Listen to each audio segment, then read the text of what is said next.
All right, so the $25 PC is back up and running. We've got a graphics card upgrade. We're going from that GTS 250, this thing, to a GTX 560 Ti. Now, I know that's still an old card, and it is, by today's standards, really nothing to brag about. But that is a massive upgrade from that GTS 250. Massive. We've also upgraded the RAM from 6 gigs to 9.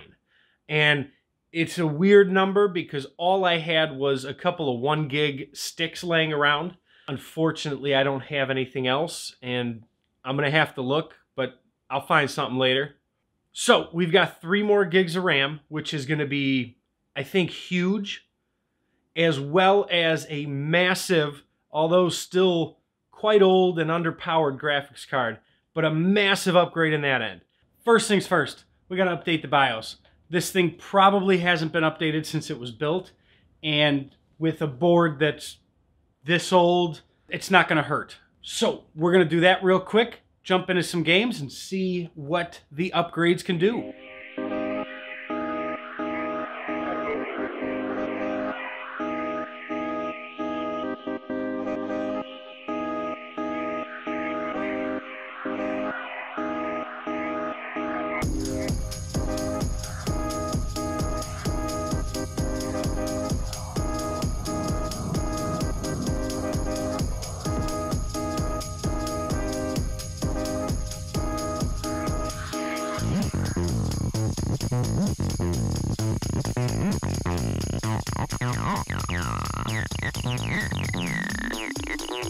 All right, so we did get some gaming done.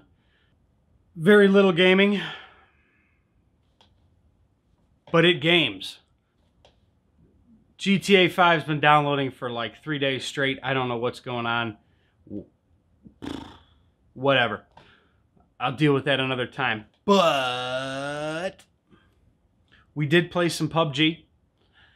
We did have to reduce it to very low settings at 1080p, and we were getting a pretty solid 30 FPS.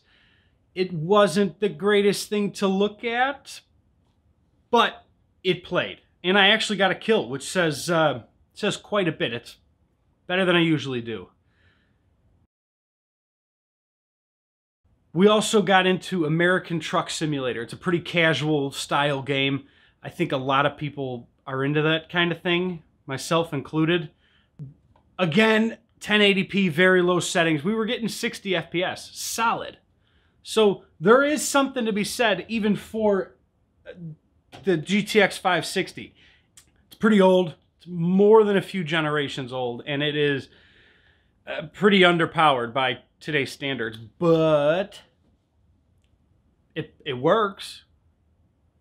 On a super budget PC like this, you could probably pick up that card for 10, 15 bucks. I'm going to put an eBay thing up here, see what I find. I don't know. And, you know, realistically, it's not that bad. I couldn't get Warhammer to work. For whatever reason, I would try to launch it and it would immediately crash. So that one's out. I don't know. I'll figure it out later. As well as Fallout 3. Fallout 3 was trying to download and do things for hours, and it just wouldn't budge, so I gave up on it. No Fallout, sorry. I mean, that's about it, though. That's about it. It games, not great, but it does game. If you're a casual gamer on a budget, this might be the kind of thing you'd look into. First gen i7, couple of gigs of RAM, secondhand graphics card. You know, it's doing its thing. I do have a few more upgrades in mind. I think we're going to try our absolute hardest to bottleneck the living crap out of that CPU. I've got a 1070 and a 5700 XT, and we're going to see how they do. Can a CPU that's nearly 10 years old keep up with, you know, maybe not the highest end graphics, but definitely not low end nowadays. So that's for another day. I do, however, want to address one guy in the comments of the last video. You know who you are. I don't care if I'm going to burn out the bearings of the fan. Did you see this thing? The fans are 10 years old. I'm surprised they're still working. Okay? Plus, if I hold the fan still and blow it out, I don't get to hear that woo sound. So, joke's on you. Bet you feel pretty dumb. Anyway, you are right though. But, again, fans are cheap. These are 10 years old. I'm surprised they're working at all. Yeah. Anyway, that's all I got for today's video. If you liked it, hit like, get subscribed. Let me know what you think down in the comments. And, you know, jump on the Discord. Hit me up there and see what's going on. And, yeah, I will see you all in the next one.